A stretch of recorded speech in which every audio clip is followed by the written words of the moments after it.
పరివాహక ప్రాంతం వెలుపలి నీటి మళ్లింపులు చట్టబద్దమేనని బ్రిజేష్ ట్రైబ్యునల్ ఎదుట ఆంధ్రప్రదేశ్ వాదనలు వినిపించింది. కృష్ణా 2 ట్రైబ్యునళ్లు ఆ విషయాన్ని ఆమోదించాయని గుర్తు చేసింది. అంతకుముందు రాష్ట్రాలు తీసుకున్న నిర్ణయాలకు కొత్త రాష్ట్రాలు కట్టుబడి ఉండాల్సిందేనని స్పష్టం చేసింది.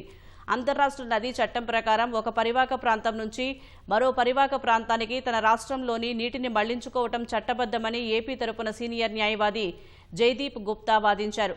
ఢిల్లీలో బ్రిజేష్ ట్రైబ్యునల్ ముందు గురువారం రెండో రోజు జస్టిస్ బ్రిజేష్ కుమార్, సభ్యులు జస్టిస్ రామ్మోహన్ రెడ్డి, జస్టిస్ తాళపత్ర ఎదుట జైదీప్ తన వాదనలు కొనసాగించారు. కృష్ణా పరివాహక ప్రాంతం బయటకు నీటిని మళ్లించడం పూర్తిగా చట్టబద్దమని స్పష్టం చేశారు. అలా చేయకూడదని ఎక్కడా లేదన్నారు.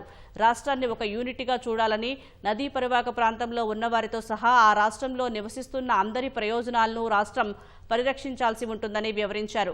ఆ నది నీళ్లు ఇతర బేసిన్లలో వాడుకోకూడదని కానీ మళ్లించకూడదని కానీ చట్టపరమైన అడ్డంకి ఎక్కడా లేదని వాదించారు.